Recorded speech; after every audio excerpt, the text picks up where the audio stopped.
What's funny comedy? Yo, you not in our lane, so quit acting like we rockin' the same. What's funny comedy podcast? Are you not entertained? It's time to man up. My live people, put your hands up. From improvisations to stand up, we band up. These haters overheated. We going undefeated. Sit downs and live interviews. It's what the culture needed. A new monopoly for black comedy.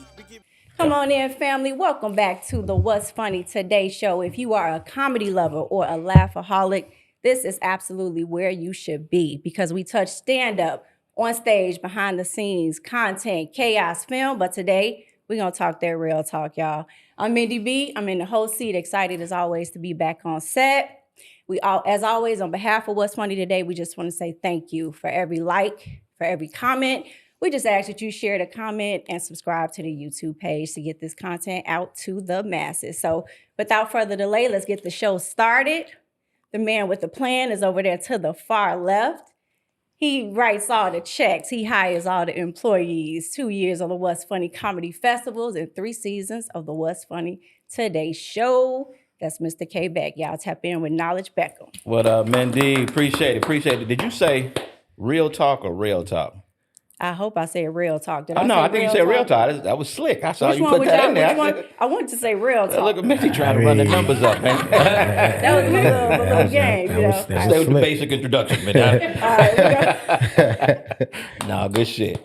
You don't like even run it back? I love it. Come on, stop it. I'm playing. We're going to start from now. And the resident comic is back, the man who has all the fans. We're going to get that seat engraved with the S and an M because he's 25 years in the game. Raw, funny, talented. Sean Morgan. All five. We can't do the S and the M though. That's crazy. Why not? Sadomasochism goes Sean crazy. Morgan, you know what I'm saying? I was like, hey, wait a minute. I forgot we was talking about me. We sent Sean home like Chris Paul. When we started doing this shit?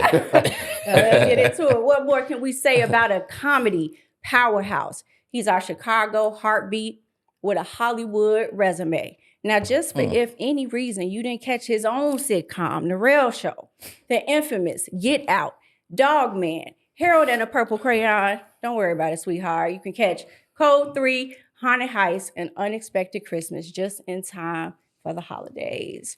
Let's give it up for our What's Funny comedy partner. Real Talk is streaming also on Tubi. Indeed. Actor, comedian, and director, Lil Rel Howery. All right. Yeah. Welcome, brother. Welcome. That's Big Real. That's a good intro, though. Yeah. You did be great. on her shit, bro. That's Got nice. Real on the pull up. Welcome, brother. Welcome. Yeah, about time I hit the What's Funny Today show. Listen, we glad to have you, man. Where's your remote controller? Like, how are you here, there, everywhere? You find time to pray. You find time to work out. You on 3 different movies all at once. Who has the remote in the calendar? For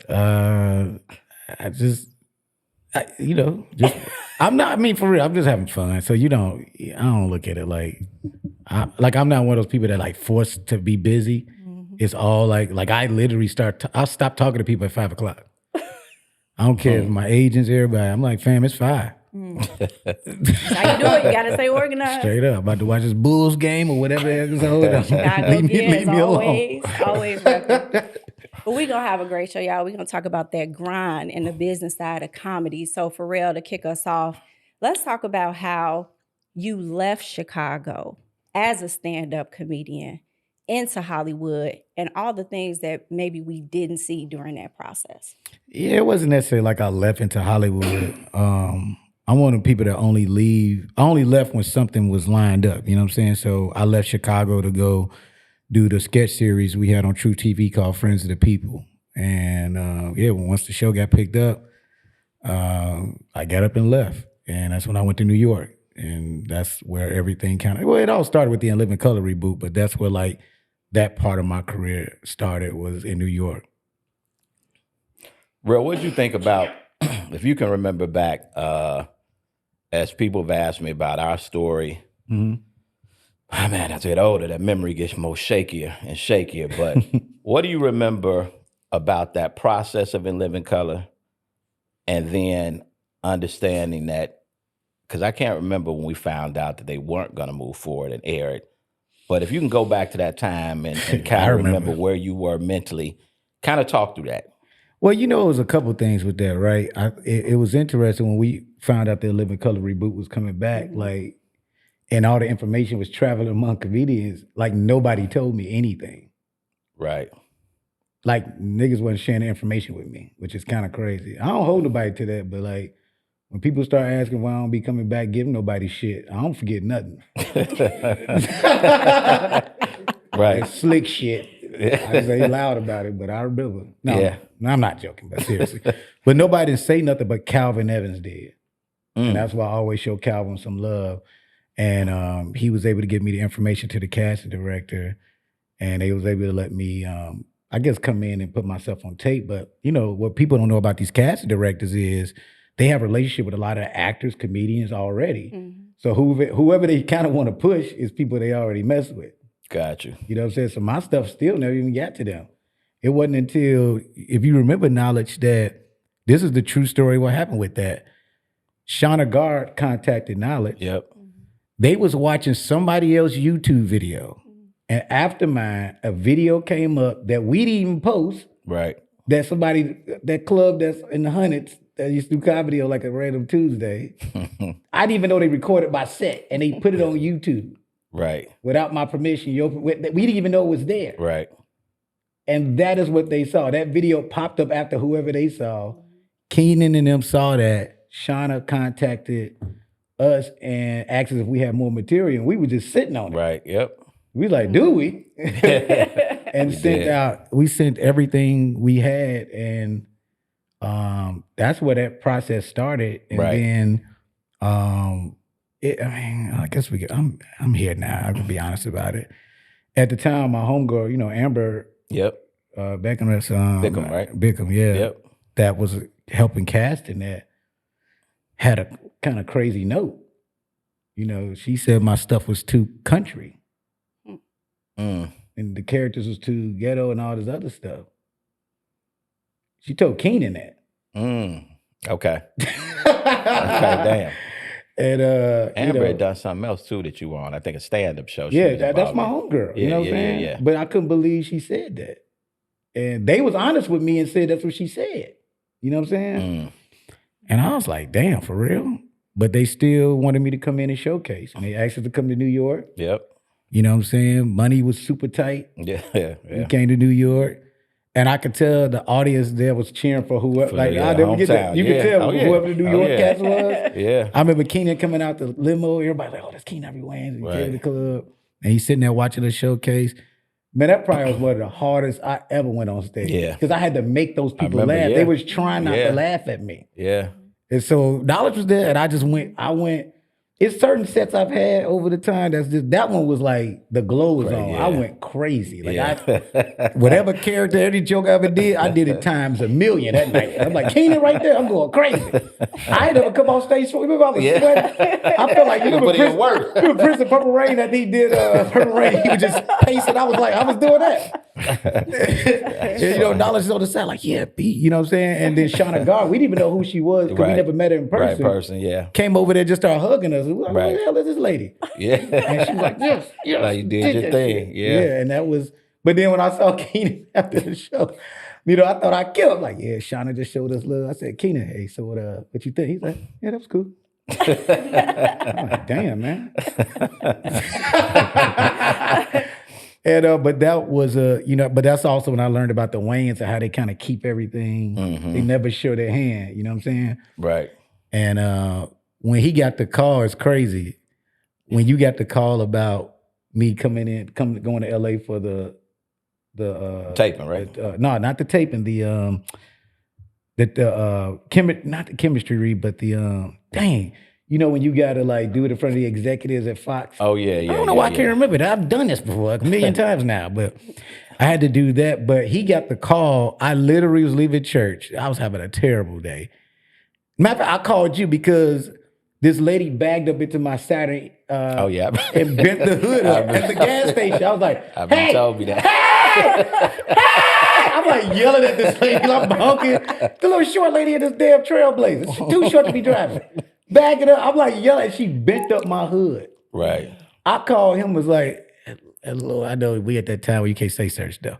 But this is what I said. Man, you know any Mexicans that can fix my That's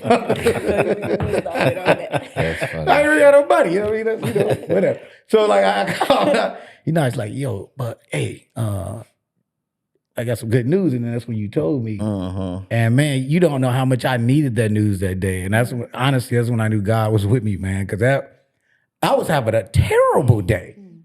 I'm like, how I'm gonna pay for this? Right. You know what I'm saying? Like what the heck? Like, Real comedian problems. Right? man, 2 kids, married. Like, what the? This I don't need this. A bent up hood. Yeah. I want you to talk more about that though. Like, so was it up from there? Like when you left KB to go to New York, was it just up from there? How did the grind go from that point? Well, that was different, right? That's almost 2 different stories because we was still rocking, hard when I went to do the In Living Color thing and went out there to showcase and, ended up booking that, and that changed everything because Knowledge came out to LA with me when we did the pilot. And that was crazy because, it was supposed to be like this special that we was doing with the old cast and the new cast. And then in the last minute, the old cast decided not to do it. So then they was scrambling and just literally putting scripts under the door. It was sketches we didn't even work on that we just had. It was crazy. It was I thought that's how it was. Like, man, is this how the industry is? This is stressful. You know what I mean? And had to learn stuff on the fly. And, we would come back from the hotel to be agents in the lobby. Like I was some type of basketball recruit. Getting us drinks, taking us to lunch and stuff. And that show didn't even come out yet. It's just because King Ivory Wayne's, when he give you that stamp of approval, that's a whole nother level. But by the time I got to New York, because all that happened because the Living Color didn't happen, my manager who I'm with now, Ivy Gilbert, hit Knowledge up because I found out that Living Color wasn't happening at the festival, at the Just for Laughs festival. Okay. When David Allegreer told me, David Allegreer is kind of mean, man. He didn't have to tell me that. He was supposed to probably. I was like, yeah, I'm excited about Living Color because everybody's giving me love at the festival. He's like, I was like, what the fuck that's supposed to mean? Nigga hit you with the Gerard. I don't think it's happening. It's like, damn, David. That was my first mean David Allen guy. But because he's a real blunt person. And so he did that. And I was like, what? And that's when I found out. But then that's when I met Abby out there. And I also met Jermaine and the cats I ended up doing Friends of the People with. And I was like, because Abby represented all of them. And I was like, I was kind of lit. Like, man, we should do our own damn show. I was just talking. Right. And then we got a call literally next week from Ivy, like, can you come to New York to come pitch the sketch series you was talking about? I'm like, I was just talking shit. I didn't really mean that. And then that's when I went out there, stayed with Jermaine and the Lucas brothers, which was an adventure of his own. Yeah. You know what I mean? I had to be like, I'm allergic to cats. And Me too. Jermaine took in like some weird ass street cat. And his house cat and the street cat started fighting over my body and shit while I was trying to sleep. Oh, no. I had to be a sick. Our HBO pitch, I sneezed hella snot out my damn nose. And had to tell the story about these cats fighting last night. Which almost you sold us the show because they was cracking up, man. Like, is that gonna be one of the sketches? Like, I don't fucking know. But anyway, that happened. But what, knowledge did something that's to me very admirable, right? And I only tell the story to like people we know personally, but like, Ivy contacted Knowledge to ask about managing me. And Knowledge set me down and was like, because I wasn't gonna leave, you know what I'm saying? I'm extremely loyal, and we were partners for real. It wasn't like just manager, whatever. It's like, no, nigga, we in this together type shit. And, he was just like, man, I feel like Ivy, because Ivy was at 3 Arts at the time. And he was like, man, he could take you to a level that I probably can't take you right now or whatever, you know what I'm saying? So if knowledge actually, I wasn't going to leave. He basically was like, do that shit. And if he didn't say it, but then that's also when I knew, like, dang, this nigga attention really was good. Because like, why wouldn't you keep me? You know what I'm saying? Like, we saw the trajectory of what the fuck, but I'm like, damn, this, like, I think that's probably one of the, like, you probably one of the only other niggas I cried. Yeah, I feel Because I couldn't believe he was being that, like, damn, like, this nigga really fuck with me. Really believe it. I'm like, all right. Fuck, it wasn't me here, Mindy. I was in motherfucking Harvey with fucking gunshots every night. Like, damn. But fuck it, at the end of the day, that wasn't never what it was about. You know what I'm saying? We started on that journey, and it's just like, man, he climbing. And, you know, confidence is always good in a man because I'm like, I'm going to be all right. And at the end of the day, I think all I told him was like, yo, like, end of the day, 3R's, for anybody who doesn't know, that's huge management company at the time. I don't know about now, but had Chris Rock, had Kevin Hart. Like, how do you know what I'm saying to be like, nah, you here? Like, come on, bro, that's a different lane. Just once they work their magic, I'm here. You know, no telling what I'll be doing, but I'm here. Let's circle back and make sure that we kind of, you know, finish kind of the thing that we do. And so it was a dope moment. So, Sean, I want to throw it over to you real quick because I know we've talked about it in Living Color before. We've talked about like your style of comedy. And you mentioned that, you know, you heard the buzz around when Living Color was out there, what have you. What makes the decision for a comedian? Because you all want to get to the next level. You hear an opportunity, but you don't necessarily think it's truly in your wheelhouse, but you kind of made the decision to not even attempt to go for that. Like, talk us through your thought pattern behind that, and does that still kind of remain consistent today in terms of opportunities to come your way, or are you more flexible in terms of what you try to go after? I think that I stay in my lane, right? A lot of people, it's funny because a lot of people think that I think more of myself than I do, right? So I keep my vulnerabilities to myself, if that makes any sense. So to not expose them, I stay in exactly the place that I feel the most comfortable.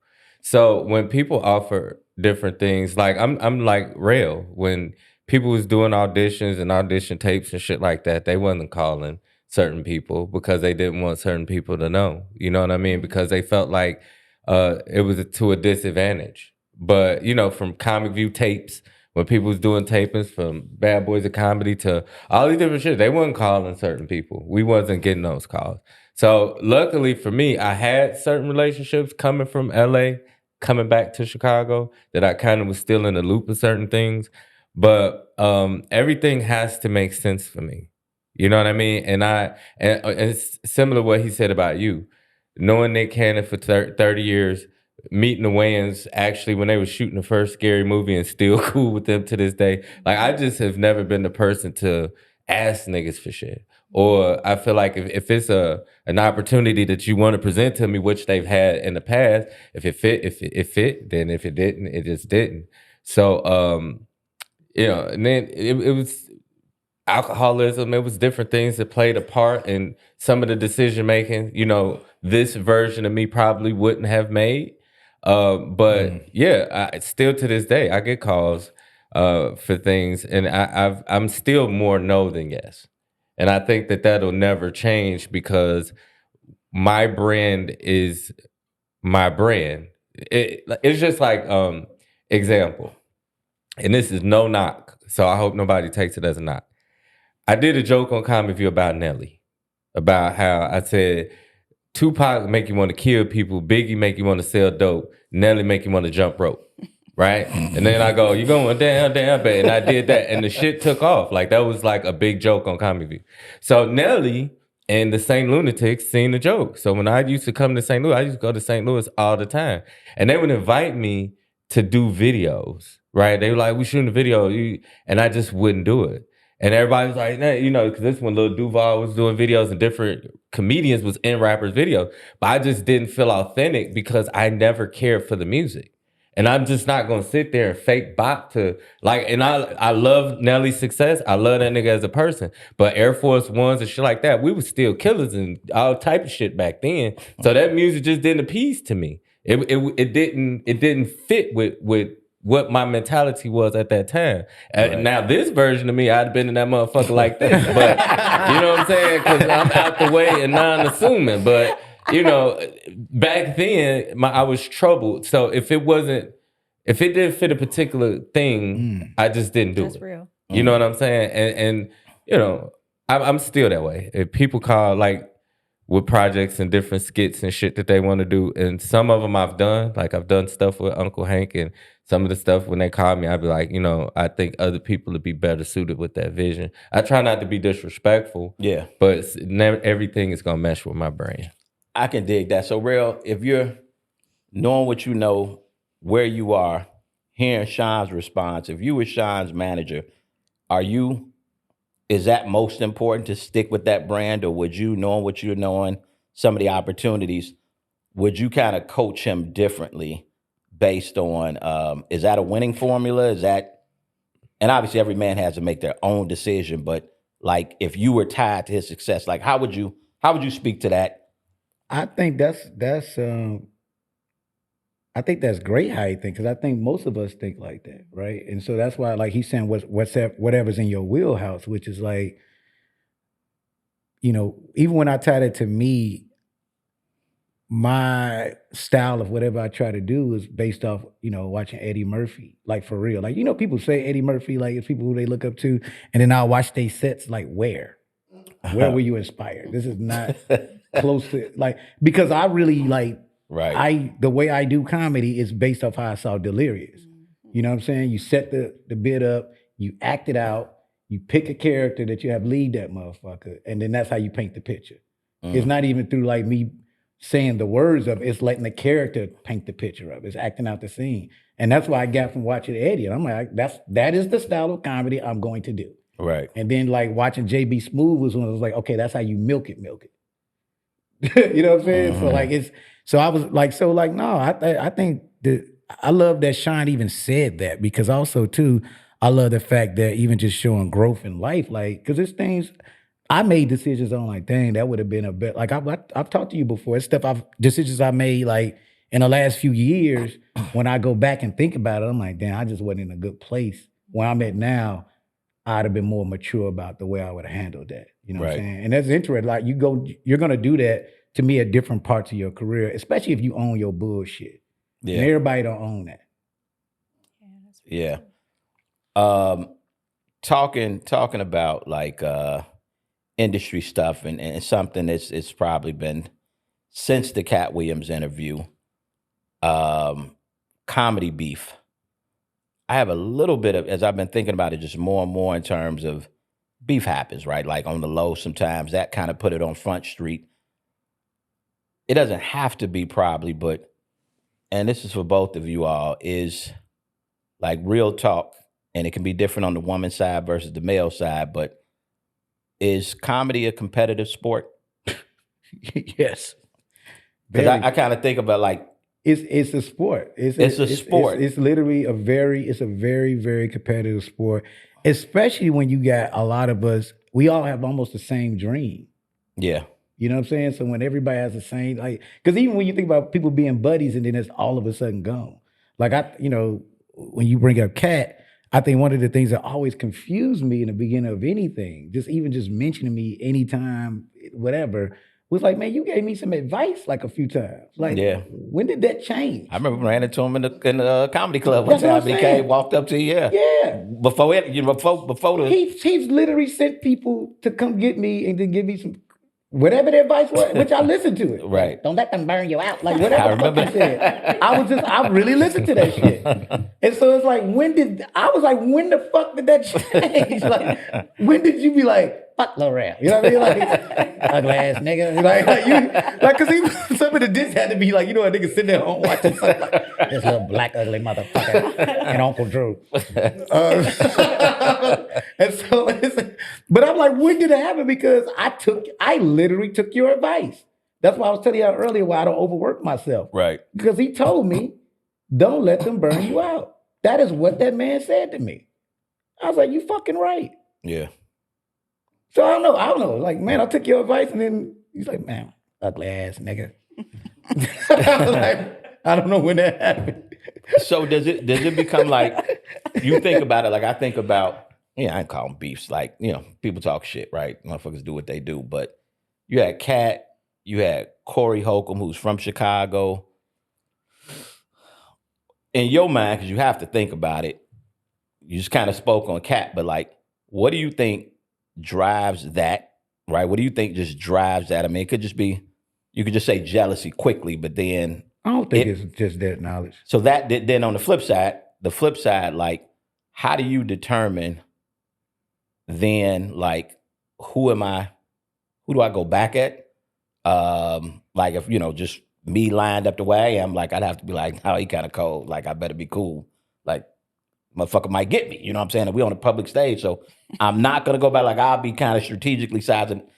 How do you decide? Like, because you really never really went back at anybody, but how do you work through that? How do you work through that? Somebody calls you out. It's all in a public forum. How do you handle that? I mean, I reacted to Cat, and that, I don't know, it is what it is. But Corey was a little different because it went through channels a little bit. Okay. I remember D-Ray and Dion put me, him, and Corey all in a group text after Corey said whatever he was saying. Kind of like, what are we doing, y'all? Yeah. And everybody else responded but Corey. You know, and I was like, okay. And, you know, it took me doing some soul searching with that. And it was a few cats I did. I called the Big Brothers, you know what I'm saying? Yeah. That one hurt a little bit because once again, that's a big brother too. Yeah. And it's like, man, what are we doing, man? And I didn't say anything. I defended my friend, but like I thought I still showed you respect. I just ended up telling you I didn't agree with what you said. You know what I'm saying? Mm-hmm. So, but it took me a while to sit on it, and then this bigger, I mean, look, it's my faith, honestly, you know what I'm saying? And just sitting in it, and it's like, I mean, this is the honest, I'd said this before, but I did have a vision of like seeing somebody throwing mud from a pig pen, and it's like, but I'm not standing over there. Why would I walk over there and participate in that? Because that's what all Black comics and just artists in general, none of us got no real power. So you can diss me all you want to, and I could diss you. Right. It ain't gonna stop you from getting money. Right. We can't get rid of nobody. None of us can. I don't care how rich you are, how popular you are, it just ain't gonna happen. Yeah. You know, so at the end of the day, it was also too, I knew it was a very specific lane that only paid attention to that. Facts. I'm like, why would I go back and forth with this dude? And I got 3 movies coming out. No, I'm being honest. Yeah. And there's no diss to him. Like, why would I do that? Right. Why would I waste why would I do that? Yeah. And so, but also too, out of respect, and it's weird, I got to this weird place where I was mad at him. And then I just started watching the 5150 show again, like, but this is who Corey is, real. Yeah. He literally doing what he do. So you can't, this is Giovanni's in the lobby. If I made him mad, he would actually talk this same shit to me. Yeah. And so, you know, I think only thing I was offended by anything was just bringing up, you know, people who didn't have nothing to do with the shit. You know what I'm saying? But other than that, I hit him with that, you know, that voice note. Yeah. And he joked about it on the 51 like, man, this nigga expect to get it, dog. He sent me this message and disappeared. It's like, no, nigga, you can save it. It's like, I can play it. But you know, you're an older nigga, you know what I mean? But I said, look, Corey, at the end of the day, man, it is what it is, bro. You know, you still one of my big brothers. I still respect and looked up to you for the doors you did open in the game. And I don't it's like, I think one of my fans DM me and said, hey, Real, you're not problematic. Why participate? Right. Like, my shit's so good. My life is so cool. It ain't perfect. Right. But from living in Harvey, nigga, I'm doing all right, man. I'm finna argue with some nigga while I'm sitting by my pool. That's my ass. Right. Well, let's get back to sorry, it. Yeah. No, not you. I'm saying we had a to be continued from this past year, the What's Funny Comedy Festival. We honored Bob Sumner, so shout out to Bob again. But Bob. We had a great conversation. Love and we had to stick a pin in it because I wanted Bob to get his moment.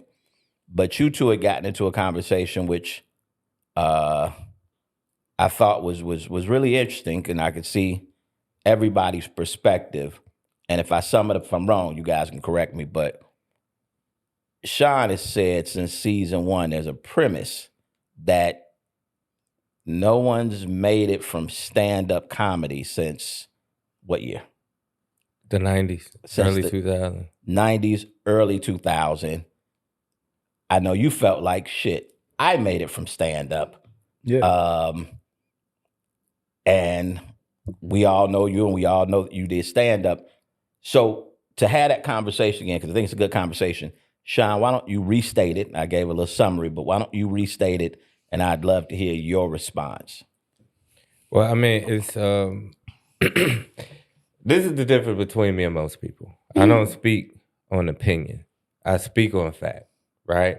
So if you look now, Sean, it has to be opinion. no, it's not, bro. Okay. It's Go not. ahead, So bro. it would be opinion if what I'm saying is opinion. Okay. So you take the Ricky Smiley, Bruce era of BET's Comic View. Okay. That is the last group of comedians that were known to be comedians that are still touring to be comedians that hatched from comedy, right? Now, you fast forward to now, you have people who are on comedy shows. If you look at what's that, We the Ones, it's mostly the internet people and it's whatever, right? But that ain't stand-up. That's because they got popular in another lane. Okay. So the gap between Comic View and comedy, stand-up comedy, to internet was Ice Cube, right? So everybody in between there that we knew was from film, mostly Ice Cube or some kind of breakout shit in film.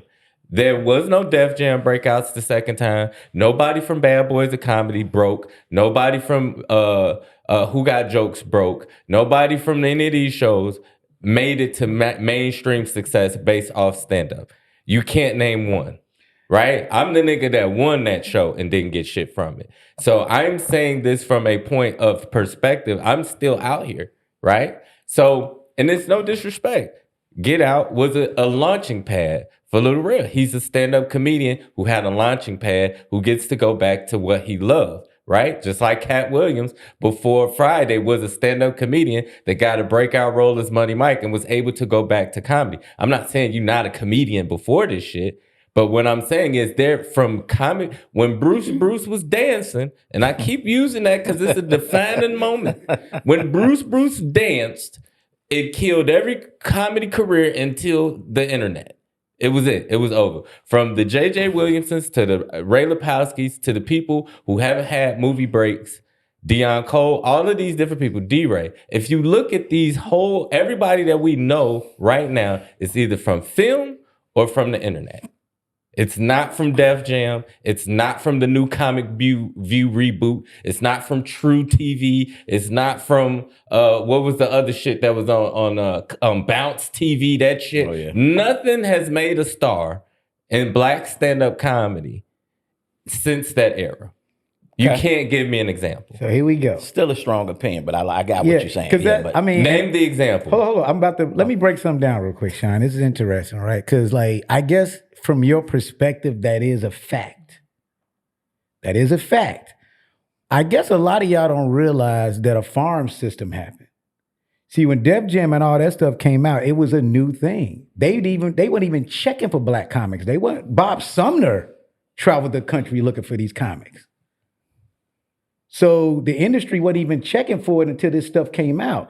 By the time D-Ray, Corey, and a gang of other cats started getting these deals from those festivals, that was around that time. They was actually that new group that started getting first look deals from stand-up, from just showcasing at festivals. So what I'm saying is, and Kevin Hart's actually a big part of that. Kevin Hart was one of the first ones from those showcases and festivals that you started seeing. He got a show right away. Now, nobody really know who he was like that when he got the ABC show, but he got the deal. The industry started recognizing and honestly started snatching cats kind of early. So you didn't have to do all you didn't have to go through the whole circuit of things, which honestly, that's what even opened the doors for these internet guys.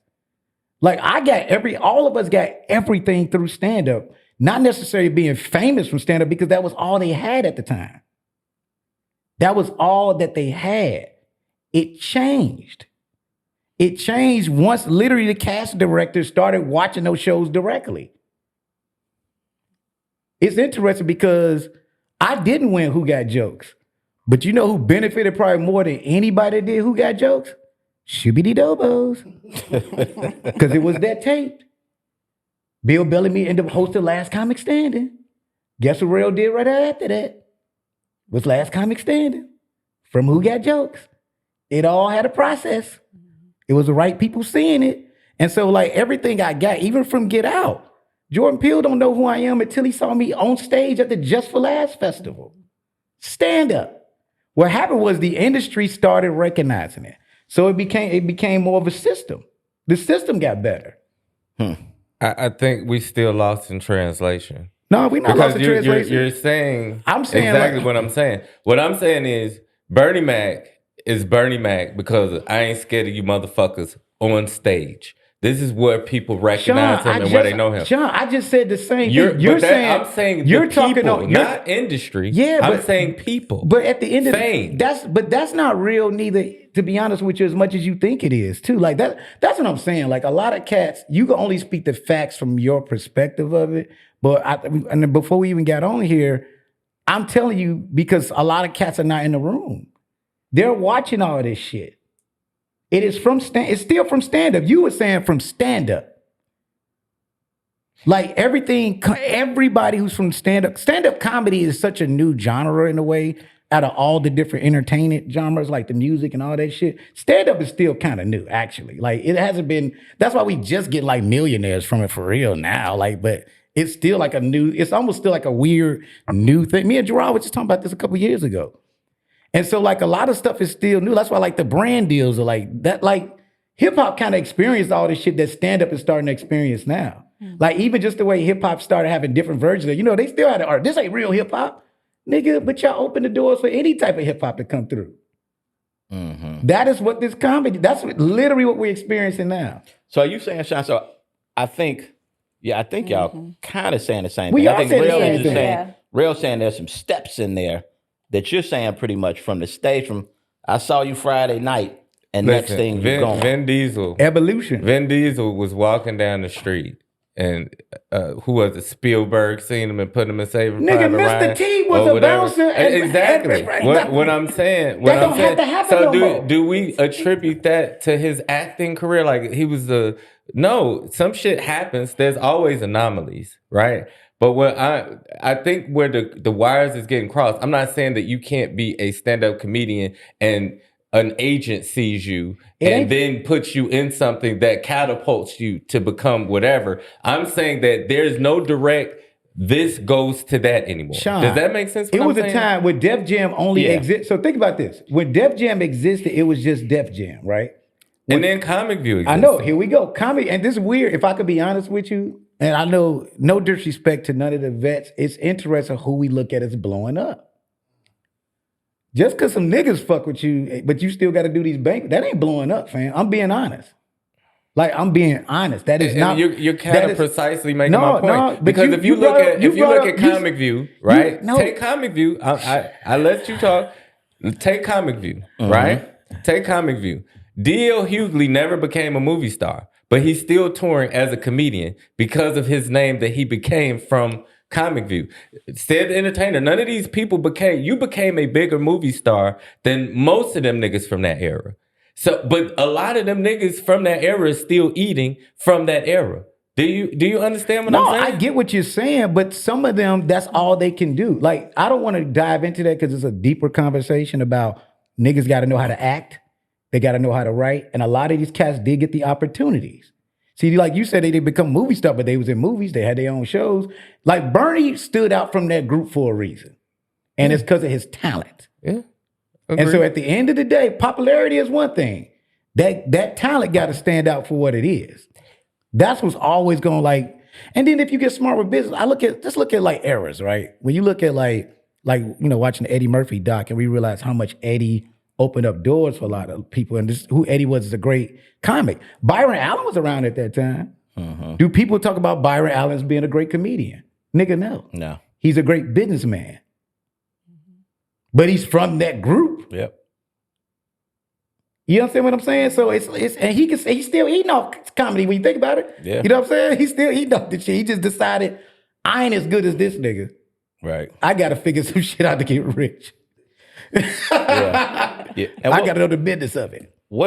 So I forgot when the initial conversation we had, what was your point of saying that? I get what you're saying in your perspective, like nobody, even if we check that off, say, yep, that's right. What was your point of saying that? Or were you just stating like, that's the initial point I don't even recall, but I know that it stemmed from we had a big gaping hole, right, in comedy. We had a big gaping hole that nobody really likes to talk about. And a lot of great comedians got swallowed into that hole. And I was just pointing out the hole. Yep. You know what I mean? And some people take shit how they want to take it, right? And it's just like when to double back on what was discussed earlier, right? When I first started doing stand-up, the first thing Bernie said to me when I told him, I said, Mr. McCullough, I think I want to do stand-up. And we really sat down and broke this shit down. The first thing he said to me was, the funnier you are, the harder it is, the less you work, right? And I didn't understand that because I seen him working. And then the second thing that he said to me, and I'll never forget it, because when I first started doing comedy, I was wearing suits and dockers and sweaters and shoes and square toes because this is what I knew as a comedian, right? Because this is who I was looking at, right? And so he said to me, he was like, "The motherfuckers ain't gonna like you." That's exactly what he said. And I was like, I've been a popular nigga since high school. Like, I've never had no problem making friends.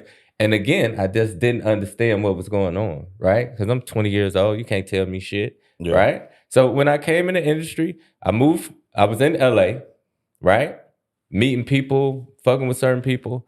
And I noticed when niggas from Chicago was coming to LA, they was bodying that shit, right? And they was like, damn, these Chicago niggas, I'm from that motherfucker. I need to go back and see what's to it, right? So met Damon through and I hope he'll get mad at this, but I met Damon through street shit. So when Damon was doing Razzmatazz, it was through street shit that we knew each other. And I was like, well, I'm a comedian now. And he like, hey, well, I got a show. You can do it. People spoke up for you. You good. And so when I first got there, niggas was like, yeah, it's hard as fuck to go up to Razzmatazz. And then Damon was like, hey, you're next. And that was the first day that I felt that shit. Do you understand what I'm saying? Now, everybody that was at the bar speaking to me and we was all just fine 5 fucking minutes ago, now everybody don't have much conversation for me. And now I don't think that nigga really from LA. I don't think this nigga really know the niggas that he know. Oh, he's a joke thief. And all this shit I was like, what? So then I threw my whole set away. Then I started saying shit like Batman, biting sandwiches and shit that, you know what I mean? Then I was whatever. So I was so attacked at the beginning of my career is what made me the person that I am now. Cause I'm like, well, shit, y'all niggas already been trying to stop me. So I might as well say the fuck I'm gonna say because at the end of the day, I had the same consequences and repercussions as if I've said nothing because I didn't say shit in the beginning. That's why people made the bald head shit bigger than it was. That's why people made a lot of shit bigger than it was. I know comedians that get consistent. I've seen niggas get beat up multiple times. No one talks about it. But yeah, niggas that say, oh, Sean Moore got choked into a coma 19 years ago. Why the fuck are we still talking about this? And it wasn't a coma. I was fine. It really wasn't that bad. So I'm just saying, it was a gaping hole and everybody talks about different shit. And that's where it came from because it is a great deal of comedians that I feel like I don't think that it's necessarily overlooked. I feel like it's everybody's business to keep their business intact. So when people talk about, oh, this nigga ain't keeping it real, he ain't looking out for niggas, I'm the first nigga to tell niggas, he ain't supposed to. He don't have to. Nobody owes nobody shit. Everything I ever done from when I had the little plug on Bad Boys of Comedy to when I had the plug with Kevin because of Joey and all them niggas. If I can put you in position, I'm gonna do it. I don't ask for shit back. I never did that because I care about the sport. And I'm not doing it for a motherfucker to be like, oh, this motherfucker did this. That's not what you do the shit for. But unfortunately, I'm cut from a different type of cloth, right? So it's business security. But you do so think gatekeeping is business security. Okay. Not telling other niggas about other niggas is business security. It's a difference between not building exposure to a nigga and actively blocking them. Now that is the difference. If I don't tell you that it's a motherfucker over here that's whatever, that's not hating because you don't even know this nigga exists. However, if I'm on some this nigga trash or I'm doing something to block you intentionally, then that's a different ball game. That's not good business. That's bitch ass shit at that point. But if you're a comedian and you a C comedian, then yes, I see other C comedians telling other C comedians about opportunities. You ain't gonna tell the B's and the A's. I'm not gonna tell no woman that it's niggas out here that got more money and better dick. Why would I do that? That's just not smart on no level. So when people do that shit, it's like, I get it. People think I be mad and shit. I'm like, no, nigga, I get it. Nigga, I understand. If you got awkward niggas and you get unawkward niggas the same money, they go back to being awkward, bro. Right. All of this shit is basic common sense. Right. So when people be like, gatekeeping, yeah, I would too. If I was 372 pounds and I'm fucking top-notch bitches, I'm Rick Ross. I'm nothing if handsome rappers get out here talking the same shit. I'm nothing, nigga. So I get it. And that's why I don't be mad at none of this shit, bro. Move how y'all want to move. Because at the end of the day, what's for anybody can't be stopped by God. And everybody be too pressed at what the fuck somebody ain't doing for them. If they ain't doing it, they ain't doing it, bro. That's Period. a good segue. So, Real, for you, as one, you got the lineage of Chicago comedians who have popped and moved to LA. Are you able to feel the energy from the city in terms of, I was away for comedy for a while as well, so I wasn't deep in the streets, but I always got the sentiment of you were like the most recent to pop, you know what I'm saying? Pop. And so comedians feeling that you didn't reach back, you didn't do enough, you didn't put people in position, and it hasn't come up specifically with your name, but it's come up throughout the podcast, et cetera. How do you take that, given that you traveled the path that you traveled, but knowing that there's some of that, maybe there's a feeling of that. I've even felt it, right? I don't even think I've told you, you know what I'm saying? Since you popped, I've gotten multiple calls throughout the years, right? Like, why you ain't in LA with Real? You know what I'm saying? Like, fuck is he on? You know what I'm saying? That sort of thing. And I always took it as like, again, I ain't fucked up. If I was more fucked up, I'd probably be out here going on podcast like fuck a little never. But it wasn't never a thing. But I always took like there's change that's happening in that man's life. You know what I'm saying? Like sometimes people, you have to allow for change. You know what I'm saying? If I hit the lottery tomorrow, I got to clean some shit up. Like there's a lot I got to do and go through. If you hit me next week wanting what you want, it's like I'm still trying to make sure now that I'm doing shit, right? And I was like, we got a strong enough relationship that when it's time, it's time. But from your perspective, did you ever feel that heat and that energy, maybe from the city? How did it make you feel? Did you feel like it was something that you even needed to, like, all right, I got to do X, Y, and Z for the city? So this is a loaded question too, because it is. And before I even get to that answer, I want to just talk about how stand-up evolved, right? And I look at, I remember I used to call myself the Kanye of comedy. My cards used to say that, right? Kanye changed the game of hip-hop because you couldn't just do one thing.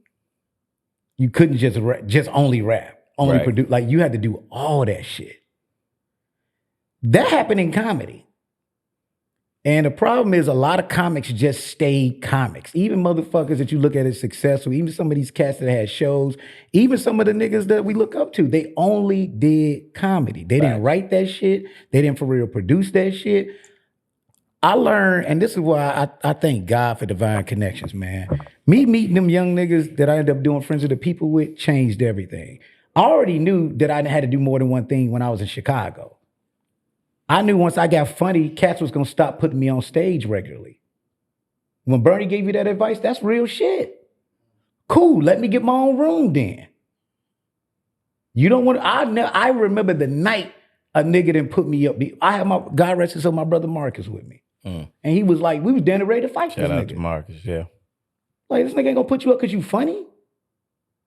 That's some hating ass shit. It's like, fuck them, I'm gonna get my own room then. I didn't even know how I was gonna start it. But I started thinking like that. And that's why it became very important for me to do What That Do Wednesday. Nigga, for me to make an open mic as popular as I did in the country, like everybody talked about this shit, I ended up booking TV shows from hosting that shit. Showcases. How the host of the showcase ended up getting the show? They didn't even let me showcase. I just happened to be hosting because Mary owned the club. Right. So like I knew early, like, no, you gotta know how to do more than one thing, Rel. You gotta know how to be a promoter. You gotta know this business. And you gotta be funny as fuck. If I'm gonna have these people come see me every week, then I can't do the same shit. You know what I'm saying? Yep. And so, knowledge, you know this, from doing something like an open mic, for instance, right? You learn very early about putting people on. You understand your power. Like, man, me giving them stage time is giving them opportunity. Right. And there's a lot of cats I looked out for like that. Even niggas who got booked at jokes and notes with friends of people I knew at other seats. I mean, come do what they do Wednesday. Let Mary see you. I remember you getting on me one time because you like, Rel, why do you keep looking out for niggas? You ain't even in that real position yet. Like Laugh-Palooza, I was looking out for, I didn't have that type of power when I was looking out for cats. They end up getting stuff before I did. So, you know, I've heard the rumblings of that, but I'm like, yeah, what are y'all talking about? I put on very specific people based off their work ethic. Dave Helen was a writer on my fucking sitcom. Right. The same nigga y'all gave shit to for driving me around. Hey. Straight up. Yeah, Dave, I was known as Rel's driver. But before then, I was motherfucking B. Cole's driver. Yeah. Nigga, Uber, nigga. Because you the shit, you know what I mean? Like Shout out to Dave. my license was fucked up. Yeah. But what I learned with him doing, I'm like, man, this nigga go write. I remember telling him that, like, Dave, you a writer, bro. I know you gonna get this shit, but writing that's gonna be your ticket, bro. And I fought for him to get on my show. You know, when you get a network sitcom, they have deals they gave other writers to already, so they really want you to pick out that bunch. Right. So I had to like, this is my man. Like, fuck, just me telling Fox this. Right. Yeah, I know he ain't got no, this my man's though. Yeah. You understand what I'm saying? Yeah. Putting Wildcat on the show, fucking, when we did Friends of the People, it's so many comics we got on that damn show. It was motherfuckers I met randomly out. I remember Extra was cool and I got them some lines. You know what I'm saying? But then when you talk about from the crib, man, y'all wouldn't believe how many phone calls I've gotten for opportunities for people that that shit. Some of these niggas don't even know that. Now, a lot of people I've given opportunities to fucked it up too. And that's heartbreaking. Even some of them silent calls. People not showing up to auditions on time, going over their time at showcases. Oh, wow. All that shit. I still do that to this day, man. I look out for so many fucking people, man. And that's just who I am. And I bring knowledge up because knowledge know the truth on that. Like, I was doing that way before I left. You know what I'm saying? Yeah. Like, way before. We had a previous guest on the show that absolutely acknowledged and stamped what you just said. And almost quote, she said, "Thank God for real for coming back." I bet some of the comedians that have made it, and there's more from Chicago, they don't want to come back. Can you speak to that? Because they don't have to. Sean said something. He's right. They don't have to. Some of that got to be who you is. Because it ain't just about coming back. I mean, it's cats that's not from Chicago, that's a position of whatever, and they got friends that tour with them, but that's all they want them to do. You don't see them niggas in their movies or any of the other like shit. forcing them to stay in a certain lane. It ain't forcing them. It's like, this is what I'm giving you. Right. You know, once again, if that ain't who you is, you ain't gonna do that shit. That's just who I am. I enjoy like looking out for people. And I'm watching people like thrive that I looked out for. You know, Chicago sometimes forget they're like, oh, I got other friends I'm cool with. And whoever consistently keep in touch with me became very important to me. Like people that would just check on me out the blue. Yeah. Those are relationships I'm like, nah, fuck that. This is my man's. Like, man, one of my favorite people is LeVar Walker, man. He really is. And it's because he would just check on me. That's real. He would check on me more than any nigga that came up with me in this fucking city. Like check on, like literally, like, hey man, how you doing? How your heart doing?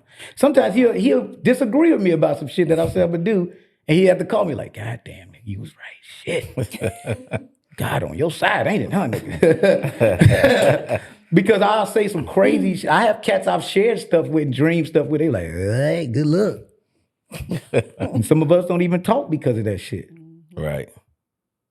You know, so it's really interesting. Like man, I've made it a point to try. Like that's what made me come back with the festival too, with Knowledge. You know, when Knowledge brought this up to me, and I'm like, he didn't know I was racking my brain trying to figure out what's the bigger thing I can give to comedy and to the city. And when he, we was sitting at that fucking bar talking, I'm like, this it.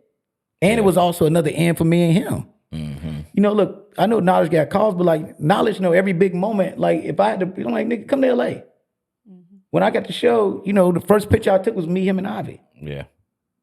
I think sometimes Ivy used to feel a certain way because I still call Knowledge first about shit for real. Right. Because that's still a voice I trusted. So like, look, and you got to do stuff at your own pace, man. I think for me, why I appreciate anybody that checked on me because, as much as everybody look at the outside, looking at how successful things were, that shit was hard. It was a lot of pressure on me. It was, man, I had to deal with so many emotional fucking things. I had to deal with like owning to that, like, damn, I drank too fucking much and I have all this anxiety and all this shit because I ain't know how to make it. I do this shit because I love it. Yeah. I didn't even think about all the other shit that came with it. The money, I ain't think about none of that shit. And as I was doing all this, I'm going through divorces and all. It was life happening. You know what I'm saying? Losing my brother. Like it was shit happening. Yeah. And which is why, like, I grew closer to some other people because they found a way to get me through some tough fucking moments. That's why I shout out people like Hugh Moore, the Lucas brothers, God rest his soul, Kevin Barnett, Jermaine Fowler, Jim Bartels, Josh Rabinowitz, Hannibal Burris, Gerard Carmichael, Dave Hellam, shit, Young Wayne. Man, niggas stepped up for me when I ain't know how I was gonna get through this shit. At one point, I felt like I ain't deserve it. I thought people don't even know half the backstories that happened why this shit was happening. That I even thought I fucked everything up a couple of times. But man, them people who was my friends that showed up, man, that's a big deal. And that's why, look, like, even with Michi and Wildcat and Damn Fool, a lot of times people was hitting them up, like, Rel, when you going? Yeah. And I'm like, man, it's got to make sense to me too. I don't want to if I put you in position, it comes from me, I want you to all the way win. And if it ain't that shit, then I'm not fucking doing it. Right. I ain't forcing shit. You know what I'm saying? Yeah, I know that's how you see it. So we had Sahar Lane on, right? Owner of the comedy bar. And she was an important guest because I feel like, obviously I've always been on the business side, right? In terms of how I look at this, how I view it, and I see it through my lens. And she kind of just talked about, we ran a clip of Just Niche recently, and she kind of gave Chicago a letter grade of like a B- C+. She's just like, it ain't really what it was, right? And she's still newer. She's like, it ain't what it was from 10 years ago. Sean, you've been around for a while, and you kind of have alluded to this, right? And I think more from the influencer side. What do you think? We kind of had a conversation off screen in terms of it coming back around. Kind of talk about that a little bit, Sean. And again, I don't think this is unique to Chicago, but I think because Chicago really with so many folks that have popped, moved to Hollywood, like we've just had this run of championships, and it's not really that right now. Is there an opportunity to, not that you're chasing the past, but is there an opportunity to kind of bring it back to a certain space? And if so, what do you think that looks like? And what has to happen? Well, I mean, not trying to sound no type of way, but I'm living proof that it has to come back. Okay. Because I've never had that. I've never had that commercial success. No, I'm saying I never had commercial success. I never been famous. I never been none of this shit, right? Yeah. Everybody calls me understated and all this other shit, but I still exist. So that means it's still a place for me, right? So to say that it can't come back around means that my existence is nullified. So I will never acknowledge that, right? If in the moment that I feel that is the moment that I completely walk away, like I said before. So I think that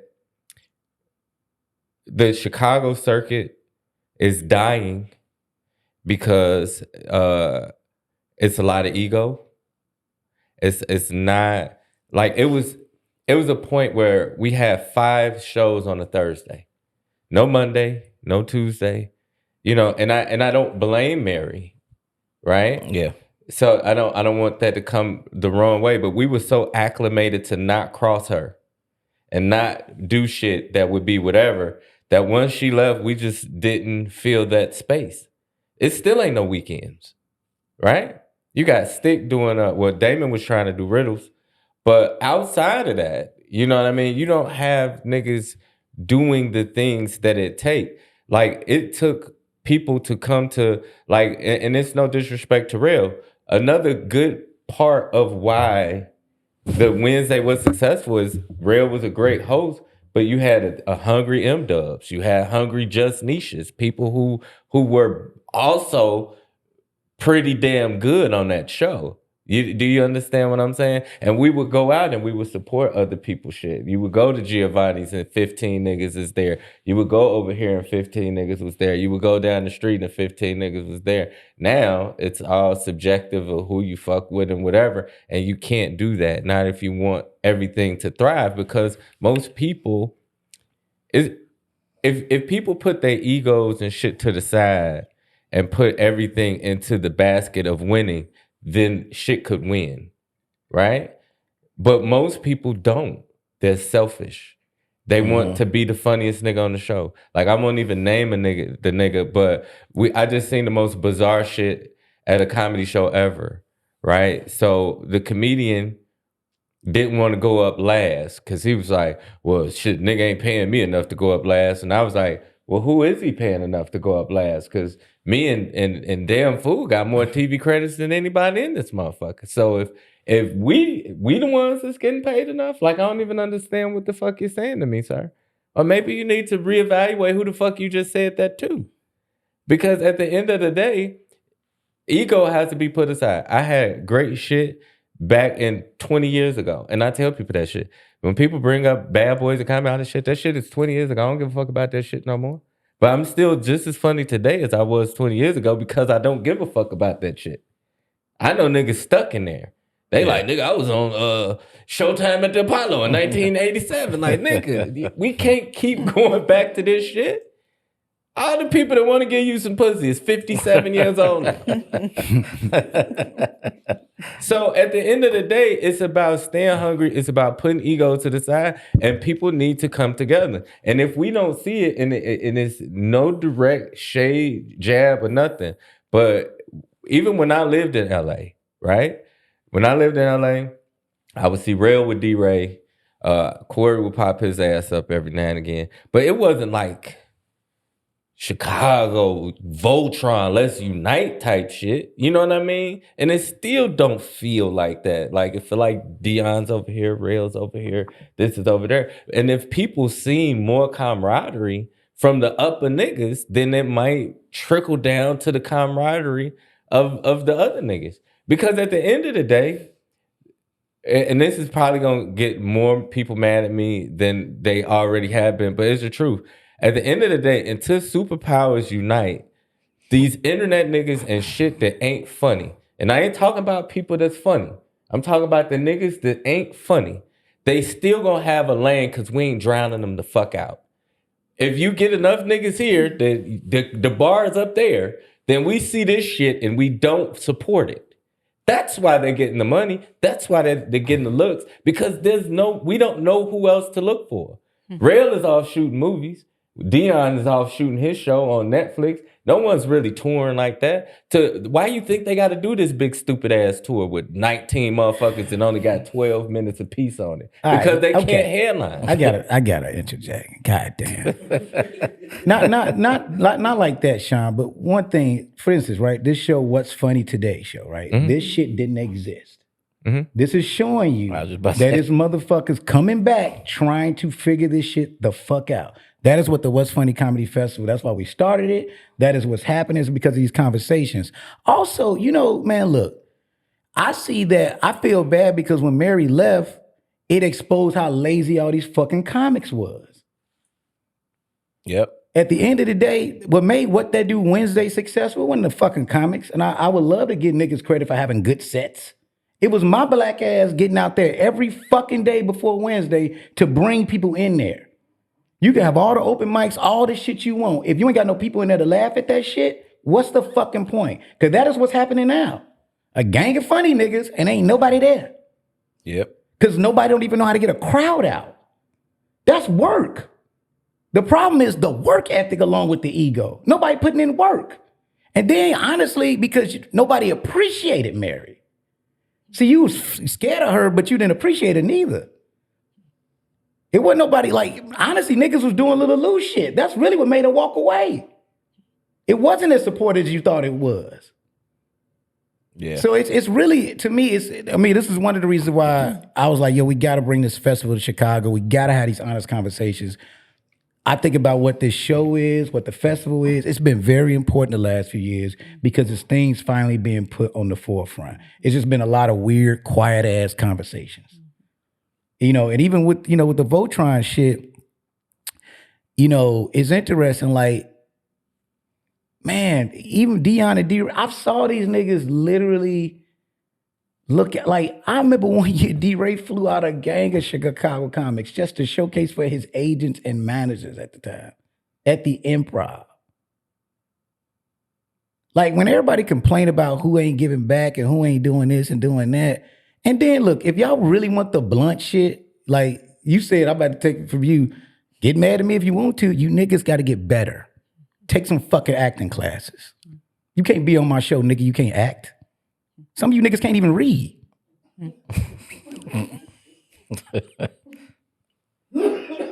Put the work in. I can't look out for you just because I know you. What's that? What that's gonna do? Because you popular on the chitlin circuit? What the fuck that's gonna do? Put the work in. Because cats that put the work in, you look out for them. I love seeing the success that Howie Bell is having. Howard going crazy right from now. Unexpected Christmas. He going crazy. And guess what? He deserved that. Yeah. Yo, I just happened to be like literally at the crib one day because I be watching like the Laugh Factory clips. Sometimes I just want to laugh, but I just go YouTube and just watch that shit. And I'm like, I went down a rabbit hole, Howie. And when they offered me the movie, they offered me the part that I looked out for him for. I'm like, give me the lead. And I know who's perfect for this shit. And he came on that motherfucking set and brought it. I think look, I know I'm trying my best. I'm only one person, but I think other cats are trying too. But I think you guys got to really put the fucking work in. You got to put the work in. And everybody not going to be in front of the camera star. Stop buying fucking weed. Get the final draft fucking shit on your fucking laptop. Learn how to write a script. Humble yourself. You see what, like, when you see what Harry and Joey and all those cats, some people just own like, nigga, I'm not gonna be a superstar. If I gotta help this nigga be his writer, then cool. Yeah. It's so many lanes open. Like, learn to produce. Absolutely. Like Jay Alexander, that's my boy from Detroit. You know what Jay doing now? Cinematography. This nigga coming to DP now, nigga. I can't wait to work with him. I got something now lined up I'm about to call him for. Like fam. Right. It's happening. And honestly, what I love about us bringing the festival back, me and Naja talked about this. I'm like, thank you for reminding me who's out here. Because I think Chicago still has an opportunity, and this is why we're going to keep doing this festival until I see that. We'll keep going after that, but I want to see this shit built back up. Yeah. When I'm seeing out the female comics alone, they figured that shit out. Yeah. Their professionalism, their grinding, and they're supporting each other. Most of the egos is coming from these niggas. Who some just got funny. Yeah. That's real. Let me Sorry. No. But, you know, We That's my having some soapbox. we having some good conversations. I know that you've been watching the pod, and so at the end of the day, you've heard a lot. You know, we've Man. talked about it. You've heard a lot. And, I had to call you. I called down yeah. sometimes. I'd be in bed. like Like, nigga, damn. But that's a great thing. Absolutely. And honestly, once again, like, you know, I think we tend to separate a lot of us. One of the reasons why, even with the festival, I try to make sure I'm around. Yeah. It ain't about me performing and none of that shit. I just want to be around everybody and talk to them. You know what I'm saying? Just so because I am a little disconnected, just a little. Yeah. I ain't on the everyday grind of this shit. And people don't get it. Like when you talk about what that do Wednesdays, I remember I said, like during that time, I was with a young lady at the time, and she was like, well, why do you like Rel's funny? Because there's a lot of funny, like Chicago, it's a lot of funny people. She's like, why do you believe in him so much? And I'm like, I don't think the nigga's giving himself any other choice. Like it's either this or that. Like I'd never met anybody who, like, we all watch TV. This nigga really, really watch TV. Like really, motherfucker. I Love Lucy. Like, man, I'm watching the beats, and I mean, but in a different way, not just to sit there for like class, like hours and hours of that shit all the time. And I'm like, damn. And I was like, you really don't. I was managing another comedian at the time, and they were well-rounded, you know what I'm saying? Doing this and doing school. This motherfucker was just doing this. And I was like, damn, it's something unique about, it doesn't look like there's any other options. And he has no plan B. And I've thought about that a lot, right? Because most times I've been doing shit, I keep a job, and plan Bs can be dangerous if you really want to. They're good for lifestyle or what have you, but you know you got another option. Now, right? I shared so much shit with you then, like that seemed crazy. Yeah. Like we were just doing stuff. Like when we had the talk show, we did Jab Turkey. All I did was preparing myself to where I was going. Yeah. You know what I'm saying? And then like, you know, I said this earlier, man, you gotta learn how to do everything. This era, this is why, the reason why them internet niggas is winning more than anything, they're not even dependent on their talent. Right. Some of these niggas ain't got talent. Right. But what they do have is work ethic. I don't give a fuck if it is chopping that shit up. It take time to do that. Absolutely. Gotta learn that shit, yeah. You know what I'm saying? Yeah. And a lot of the comedians did get a little lazy just on the gift. I'm funny, and that's it. Yeah. I got to stand and know, and that's it. I killed this showcase, and that's it. Yeah. No, nigga, you better learn how to do all that shit. Because once, you know, the thing about the game has changed where, like, you know, by the time I got a show like Rel, I did everything. With Friends of the People, all of us was writers, producers, and stars of that show. We was our writer's room. Right. You understand what I'm saying? Yeah. Yeah. You got to learn how to do all this shit. Even now, like, I'm like, you know, me directing, doing all, nigga, yes, I wanna own a studio, nigga. Mm-hmm. When I'm talking to like Tubi in these studios, and I'm like, no, nigga, I want to come in as an executive. What that look like? I don't want to just give you content. I want one of y'all jobs. Right. Right. And if you don't do it, I'll go to Bounce. Fuck it. Let me be the CEO, nigga. Let me see if I can do this shit. Seriously. Yeah.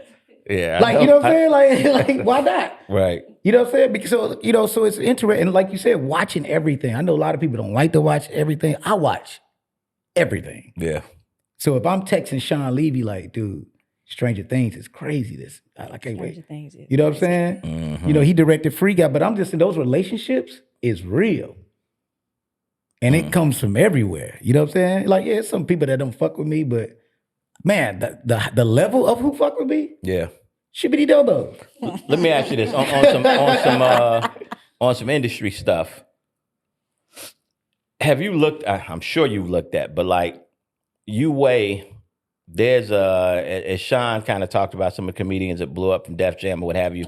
There's unique audiences out here, right? Like there's audiences that they're gonna consume primarily Black content, right? Mm-hmm. And you've had, I'm not called one better or better than another, but you've been able to play in primarily a mainstream space. When you look at that, have you, one, was that intentional, meaning that an Omari Hardwick from Ghost becomes a he hasn't done what you've done. The resume is not the same. But within the culture, it's every week, it's Ghost, it's but not the resume, right? Not the resume and not the same space. In Hollywood, as much as we love Ghost, it ain't the resume that Rel has had. When you're playing chess, do you look at saying, hey, Avi, look out for something like this. I really haven't done since Rel. I haven't really done the weekly move, this and that. I'd like to pop there, then come back. Do you look at it like that, or is it more just like, hey, what comes in, I look at it, kind of talk through kind of the strategy of kind of a movie star? Yeah.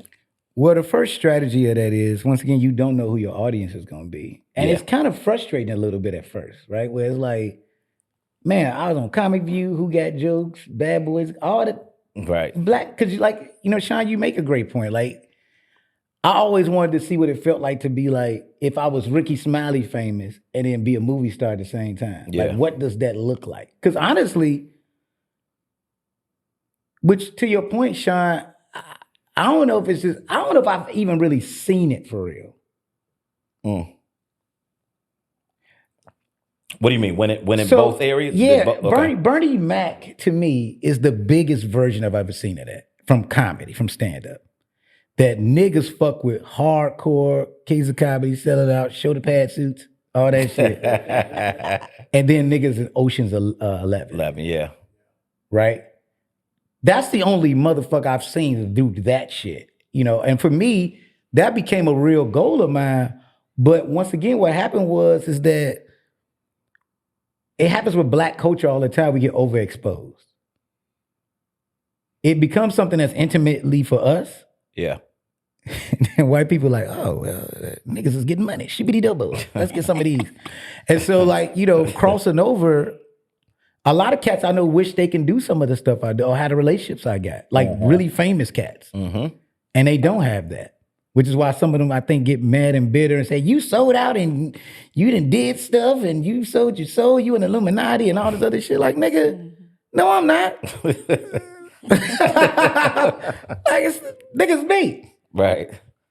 I was at Burlington Coat Factory earlier today. Niggas like, what the fuck you doing at Burlington Coat Factory? Because if I was in Illuminati, you think I'd be at Burlington, nigga? My brother live out here. That's the only thing that's able to get coats at. You know what I mean? So what my point is saying that is, I've as time went on, I was a little annoyed because I'm like, dang, man, I still won't. I'm from this the nigga from out west. Right. Who was out passing out flyers at clubs. Like, you know what I mean? Got me to where I'm at. Yeah. That standing ovation don't even happen on Who Got Jokes if it, that's that Chicago crowd. That's been seeing me every week. So they could show up for my moment. You understand what I'm saying? Yeah. But then that's a blessing too. You know what I mean? Like, look, I did the Get Out movie is crazy because I don't know if it should have been what it became. You know what I mean? Like, literally, I'll never forget. I told Jordan, I said, I'm going to do it because I don't know what's going to happen. We done killed all these white people. Bruh. Either they going to love us or hate us. I have no idea what the fuck the rest of this shit going to be. Bread open or bread closed. And that's it. You know what I mean? Like, it was really because I'm like, nigga, fuck it, I'm in. You know what I mean? Like, this is crazy. It wasn't until that trailer came out and we was doing reshoots, that was a one sign. I was like, wait, they gave us more money to reshoot the ending? Right. Oh, shit. Okay, so this ain't just good to me. I thought when I watched it, I'm like, maybe it's good because I'm in it. You know what I mean? Like, I'm enjoying this because I'm in this shit. But he sent it to me before I watched it on my laptop, like, this is good as I don't know if anybody gonna see it, but fuck it, I fuck with it. You know what I mean? And so, but when the trailer came out, we saw it became this thing. And then, the Oscars. And then that's when Offer Only happened. Knowledge, a lot of people don't know that. Like, nigga, that was the last time I auditioned for anything. Right. Let's Get Out. From that point on to now, these been offers. Right. Explain for people watching this, not understanding that. So industry Offer Only language. is I literally didn't I haven't auditioned for nothing else. It's been literally Offer Only. And you gotta be careful with that too, because that may not last. Right. You know what I'm saying? If you you gotta check your ego, man. Yeah. And if you had a streak like I did, you kind of can start feeling yourself a little bit. And it's interesting too because my ego only come from being from here and how hard that shit is. It's hard trying to make it out of Chicago. Yeah. It ain't fucking easy. And it's a gang of funny niggas. But my thing was I always have to outwork everybody. And I was always ready. To this day, I still am. You know what I'm saying? Like, if you hit me for something, I'm ready. Right. You know, so like, you know, it's not necessarily, it is a little strategy to acknowledge. I do call Ivy, and you know, if you look at look at what Unexpected Christmas is doing. That's based off me watching a lot of these Black Christmas movies the last few years. And like, why these niggas don't ask me to do this? If it's because of the money, cool. I can work that out. You want to give me some more back end, and I need to be a producer. Mm-hmm. I just know how to ask for more shit. Right. You know what I'm saying? And so, like, you know, watching the success of that, and because of like, I watch everything. Yeah. The good, the bad, the ugly. Nigga. And so, you know, I'm watching this like, okay, if we figure out a way to Wu-Tang this, even telling those other producers, I'm like, fam, let's offer this to better. Like, we keep letting all the C-list niggas do all these Black Christmas movies. Because Lifetime doing a bunch of, people just got to know the business. But I watch everything. So I would be like, how the fuck do you know this? It's like, nigga, I've been watching Lifetime the last week. Right. I've seen 10 Black Christmas movies. Who is doing this? Ask them, I want to meet with them. That's literally my next meeting. Because I'm like, well, I need to be directing these and producing. And I can get you bigger names to do this.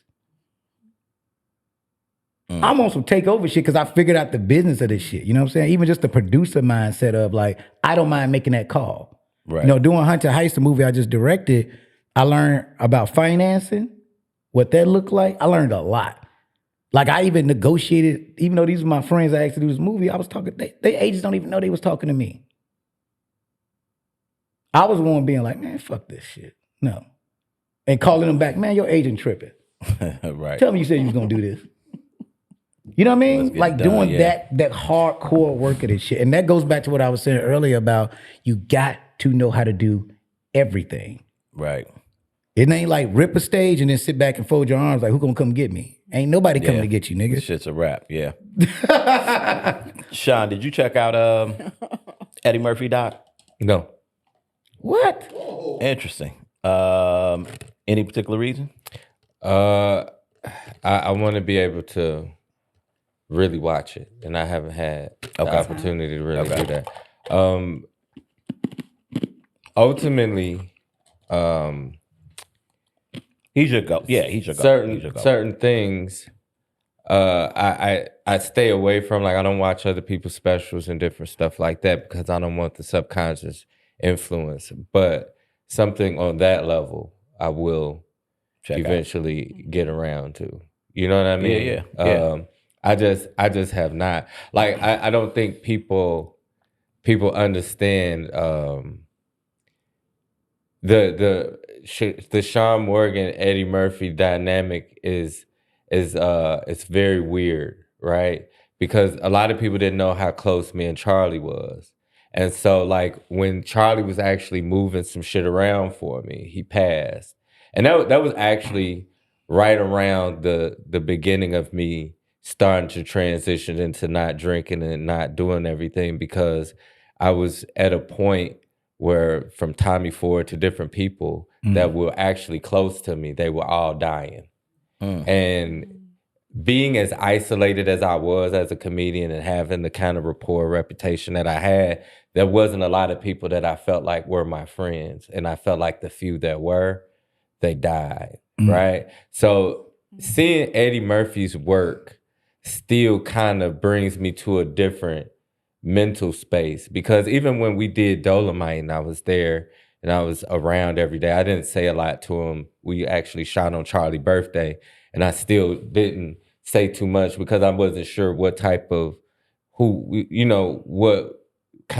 Charlie even said, you know what I mean? Because we never got there.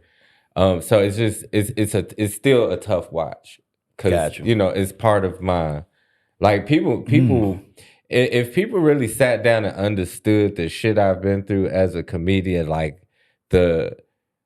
we've sat here on this show, and there was a comedian, and you've seen the video, and I won't push for the video to be watched, but if it do, it do. But a comedian sat right here and said people was trash and garbage and all this shit.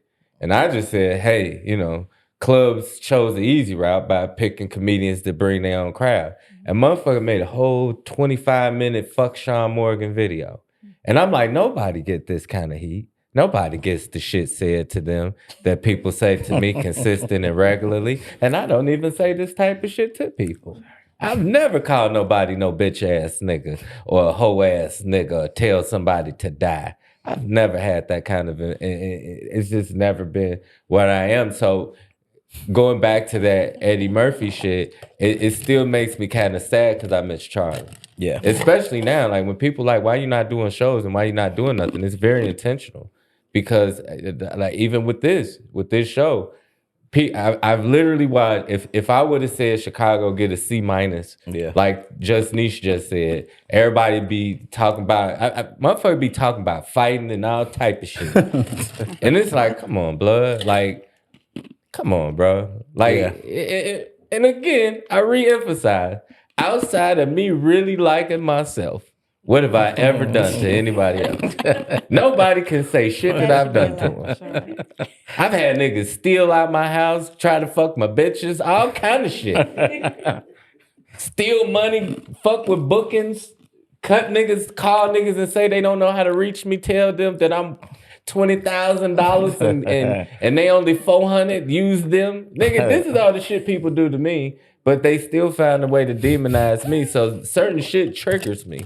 And that's part of why I really haven't, you know what I'm saying? Yeah. So it's why I just started taking shows again, because I'm starting to finally get back in a decent enough mental space. let me do this. I heard this, and then I'm going to ask Rel as well, because it's really a lot harder than I thought it would be when I heard it, but I'd love to get you and then see where you're at with it. Give me your Mount Rushmore of Eddie Murphy movies. Love that. Who you want to start? You and then Rel. So I would say me personally, my Mount Rushmore would be, of course, Coming to America is everybody's, I think. Okay. Then I would have to really go Trading Places, right? Okay. I think the Trading Places was so far ahead of its time with the do you think I had to let a nigga run this Commodore Mortimer? Like, it was shit in there that I look at now and I be like, damn, he went there. Yeah. Like, you know what I'm saying? Like, most people, if they was black, especially in the early 80s, they were trying to be more, hey, white people, I don't want to offend you. He went right at that shit. Like, you know what I mean? His mannerisms, everything about it, the police, like everything that was black issues, that motherfucker made it to a joke in that film. And I think that was brilliant. So I would say Trading Places, I would say Coming to America. Okay. I would say, despite contrary belief, people might disagree with me strongly, but I think Boomerang was amazing. I got like, that. I think Boomerang, Strange, it was just the shit that was going on, right? The beautiful was amazing. And then it would be a toss for me at that point between Harlem Nights and Life. Damn, okay.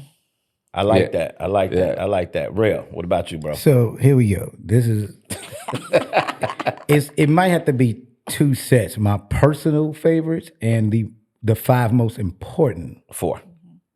I say four. So four, my personal four is Coming to America, Boomerang, which people, that's literally one of my favorite movies of all time. Life. Yep. And this is a tough one, but most people wouldn't throw this on here, but Bowfinger.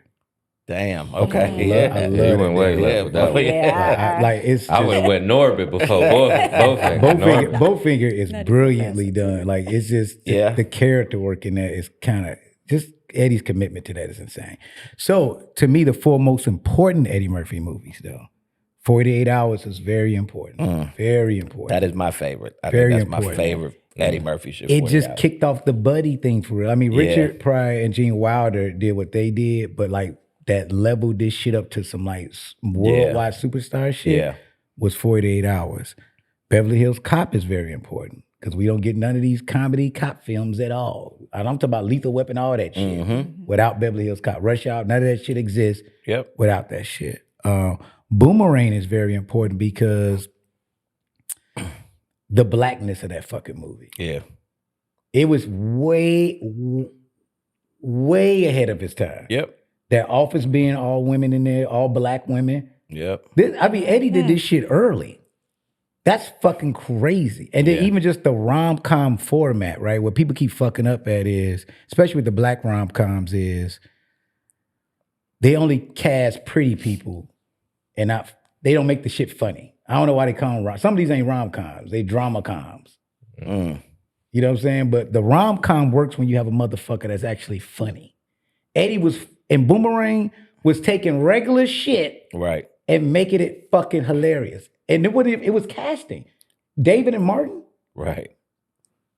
That shit when them niggas working out. You try that Guardian Angel shit. Yeah. You know what I mean? Like that's fucking John Witherspoon. Like that Right. shit. It was just perfect. And then You know your dad got a mushroom belt to match inside his jacket. That shit is Gerard, you know what I mean? Like that. I know. You know what I mean? Like it's just all that. And then like you gotta think about what Nutty Professor did, right? And when you watch the documentary, it's very important because Eddie did that shit to like, you niggas forget how dope I was. Let me show y'all real quick. And I'm gonna do this shit and show you all this shit. Yeah. Nutty Professor is just absolute. I don't give, like everybody has said it, I've said it more than everybody else too. That is just weird that this nigga didn't get an Oscar for Best Actor. I don't give a fuck if you hated the movie. Right. The dinner scene alone is Best Actor. The nigga is talking to himself. Even at the end of the movie, that fight with him jumping out of, nigga, that's crazy. That ain't normal. Ain't that Best Actor? You talking about one nigga doing one thing? Right. This nigga was having a whole conversation with himself with 6 people. Well, this might be the court of unpopular opinion. Okay. But For real. I love the Nutty Professor. I love Eddie's take on it. But I still don't think it's fucking with the Jerry Lewis version, bro. It probably ain't. Hell That no. shit, the Jerry Lewis version, That shit bro. was fucking Buddy crazy. Love, nigga. Let me tell you what I love about the Jerry Lewis version too. His nerve was they were so fucking opposite. Right. That shit. Yeah, I agree with y'all. The if y'all have never I think seen Eddie the would agree with you on original Nutty Professor with Jerry Lewis, I can't say I saw that it. shit is brilliant. Because the night and day between the professor and Buddy Love, like, cause this nigga he like a greaser when he Buddy Love. He like the coolest nigga in the He's world. Frank Sinatra. Like he doing shit like taking squares out of niggas' mouth. Like, say, buddy, what are you saying there, Jack? Like the whole little shit. Like it's brilliant, bro. And it's and for that shit to be in like the 50s or 60s and whenever it was. Like Jerry Lewis is very understated, bro. Yeah. Like if you He's not talked about enough as far as that shit goes. Like Nah. he's like let's just talk about the skill set of a comic in a way. but he was a cool nigga. That's what I'm about to made say. it crazy. But that's why this nigga was a mob nigga damn near. you could tell that, and this is interesting about Eddie. I think Eddie's one of the only other people I think without forcing it but understood it how important if you could pull cool off in comedy, like as a person, like as the because Jerry Lewis. But look, Jerry Lewis did the he don't get no credit for a lot of this, but his kid's alive because of this nigga. Yeah, that telethon nigga that shit was crucial. That Jerry Lewis telethon nigga was crucial for about 40 years. He did it till he died. They killed it, Yeah, he did it till he died. And so, like, Eddie's importance to this game, not just Eddie, Robert Townsend, Keenan Ivory Wayans. Shout out to Robert Those Townsend. three specifically to me is, and I told Robert this recently, like, do y'all realize how important that shit is? I mean, like, Sean, you like me, like, Charlie Murphy, man, that was a real nigga, man. I hate that I got so cool with this nigga that I wish I was cool with him in the 80s. I hate that I just didn't know this nigga at his prime before he was doing, but he was just living his shit. Yeah. I could only imagine how crazy this nigga was and funny he was. But let me say this real quick. Like when I did, this is how I met Charlie though. I did the fucking the live at Gotham shit, the stand up shit, and he came up to me like, "Man, you only nigga on this show. Hope you funny." Right? And so he was hosting. It was a TV taper. And I went up, I think they put me up like first, and I like fucking destroyed that bitch. Really, because he put a battery in my back, to be quite honest with you. Yeah. And all the white boys had terrible sets. That nigga walked up to me, "Hey man, white boys shaking in their motherfucking boots, man." Funny ass nigga.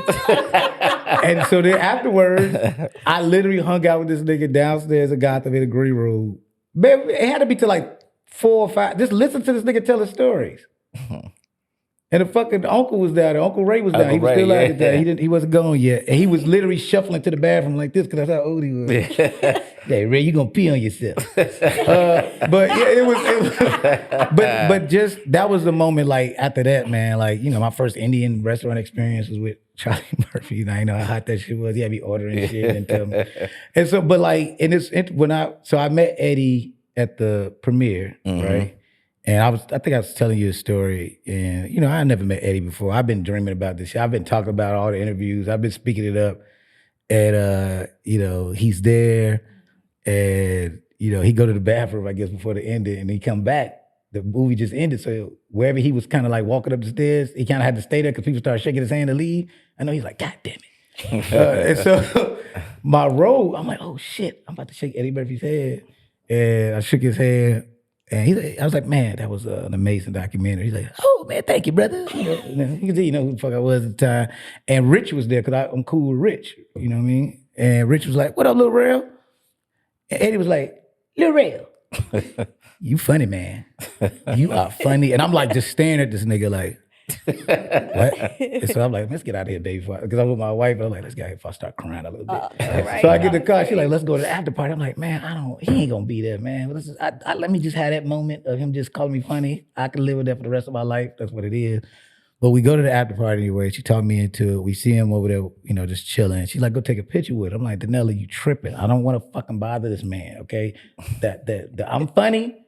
I'm still processing that shit." That part. You know what I'm saying? Like, and so she like, "Go over there." So I go over there, and before I even say anything, he's like, "Man, I was serious. Man, you was so funny. You are a great comedian and you're a great actor, man. You're so good." And I was like, "What? You're good, man. I'm a fan." And I was like, "Okay, this is getting weird." And so I was like, "Eddie, I'm good because, Delirious is what inspired me." He's like, "Man, come on, man. You know where your gift come from. Come on." And I was like, you know what I mean? So Danella like, "Get a picture." I'm like, "Nigga, what you want to see me? Tears in my eyes?" That's funny. But yeah, it ended up being one of my favorite moments of my career, of my life, dope. of him just saying it. Like, and he was like, he made sure he said it twice to me. Yeah. "No, you heard what I said. You're a great man." Like I needed. Yeah, hear that. And yeah. it was just like, oh shit, man, I don't give a fuck what nobody thinks. This literally is the inspiration. This is the motherfucking moment. But once again, I feel like I'm blessed beyond measure, man, just because like I really, I think now, and Sean goes back to me and you in the same boat in this. Like when I stopped drinking, I'm just so much more present. So I feel like I'm reliving this shit again a little differently than I did when shit was cracking. Yeah. Because I was still, with anxiety, getting lit because I didn't know what to do with that shit. Right. I'm taking all this shit in now, Right. and it just feels fucking different. Right. Like it all feels different. Like everything that's happening, it just feels better and funner. Yeah. You know what I'm saying? And it's. I think this next season, especially with the festival too, Knowledge, I think it's gonna be so much fun. I feel like our festival is going to produce not just stars, but also going to create opportunities for people who may felt like they missed them. Right. For sure. You know what For I'm saying? sure. Yep. And I believe that's happening. It's kind of cats I've been using as guinea pigs a little bit. Like Howie kind of is my guinea pig. But I'm not crazy. I'm like, yo, give these niggas the shot. Yeah. Figuring it out. They ready. Right. Motherfuckers is ready. Right. And so bringing back a stand-up series, that's gonna be, that's the next move. real That's shit, very yeah. important. You know what I mean? Yeah. I wanted to bring Comic View back. That was my pitch. Yeah. I pitched it to BET. They okayed it. Lil Rel was supposed to be the one bringing it back. They approached me and said, "Hey, what you feel about Heartbeat being a part of it?" I said no. I want this to be my thing. No disrespect to Kevin. Yeah. I have to do this the way I pitched it to y'all. I pitched to them the version we all did. That's what I pitched. Mm-hmm. I wanted to bring in the Bobs, you, Yeah. Mary, to go around the country looking for the motherfuckers. Right. They was all down to do it. But it was an executive there that didn't think I was famous enough to do this shit. Even though they said yes. I had to call my lawyer, like, should I sue these niggas? What the fuck you mean, Kevin, Real bring it takes back? on What the fuck BET, is, right? like, I was, they apologized. I mean, Scott Mills just left. He called and apologized. All I got was an apology. Right. Yeah, I'll wrap it up. They was wrong. I was supposed to be the one bringing Comic View back, and I had a real plan to do that shit the right way. Yeah. And what they ended up getting was that weird shit. Yeah. We got to get you I out of said- here. But before we do, I feel like Got off my truck.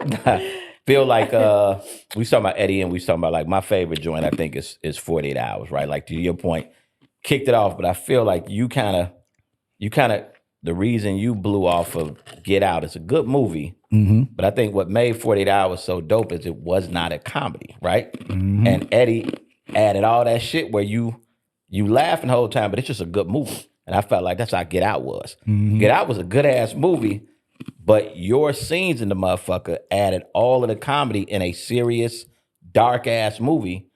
And I think like that was a formula, right? Jordan That was a Peele formula. is a brilliant man.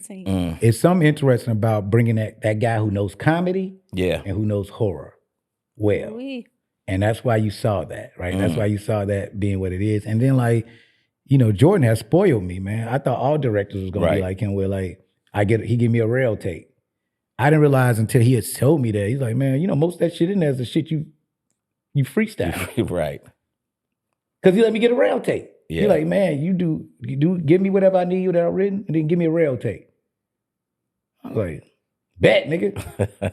That's why I like watching that shit. And it's all Eddie Murphy shit I'm doing, honestly. Like even my venting about Jeffrey Dahmer, that's a whole Eddie Murphy rant. Right. No, that's Jeffrey Dahmer business. You know, all that shit. That's being an Eddie Murphy That's fan funny. and watching him do all that quick shit. Just venting, you know what I'm saying? Yeah. Yeah. 3 biggest impactful people since you've been in LA in terms of it could be peers, it could be business, like 3 people that have just impacted you, that helped you to kind of get here today and kind of put this picture of success up. Who are those 3 people? I mean, nigga, you. Keyed it up. Yeah. Who would have known? No, but for real, knowledge, like, you know, you and shout out to our homegirl Brittany, man. God rest her soul, man. Rest in peace, Brittany. That's why we linked. Yep. It was Brittany. Yep. Brittany. Damn, she Brittany, made yeah. that shit happen. Really. Daughter's name, yeah. It was something about her, man. She had this thing about linking motherfuckers, Yep. man. She just had an eye for that shit. Mary Lindsay. Yep. Mary taught me fucking business. Like for real, like the business of it. And most people might be a little shocked by this last person. I could say a lot of people, and there's people if they see, why you ain't say me? But it is what it is. D-Ray. D-Ray to me, he gave me the blueprint of the hustle of it. When I saw this nigga passing out flyers to people coming off the metro train and going to the clubs every night and doing, it was just a grind too. And then watching the way he hosted every week and he would like freestyle and have like, he just had a format that was like, okay. And then D-Ray looked out, man. Like, you know what I mean? Like it's funny. I know I irritate people. So I've done it to him. I've done it to Ken Every Wayne's. Well, I don't leave you. Like when I did Living Color and I started eating lunch with him, he was like, you don't want to sit nowhere else? I'm like, nope. And at some point, he just started telling me stories and shit every day. You know what I'm saying? And so like, you know, I did the same thing with D-Ray. D-Ray had like 2 girls with him at the club. He's like, hey man, you know, I guess that's how he used to sound to me. But hey D-Ray, what's up, man? Lil Rel. Like, and nigga. You know, you don't see me talking to these girls? I see it. That's cool. So I look, man, I do comedy. They say, man, to get 5 minutes, I need to. And he gave me his card and shit. And you know, it's you know, those moments I'll never forget. You know what I'm saying? Like, that nigga, he gave me my first $100 I ever got, which Man. not knowing the nigga probably like 10,000 in his pocket. I just felt bad because it was my birthday. He gave me $100. Peel this off. This Yeah, was that so nigga hit fucking him with the Everything ditty. about to get. Right. That's funny. But just that learning the business of it, and that was humbling to seat people at Riddles for stage time every week. Right. I asked him, I was like, look, I'll seat if I can get 5 minutes. If you need help seating, cool. And then one of the girls quit. Like, can I get her $50? And that's how I started getting about $50 every Sunday. Stage time and $50. Tell me about, because I know you have and I appreciate that love. I know Issa Rae's had impact on you. Man, huge. I love for you to kind of talk about like what you've been able to take from her. Yeah. I mean, like, it's so, what I love about Issa, and I have to give Ava DuVernay these props And too. Ava too, yeah. They gave information.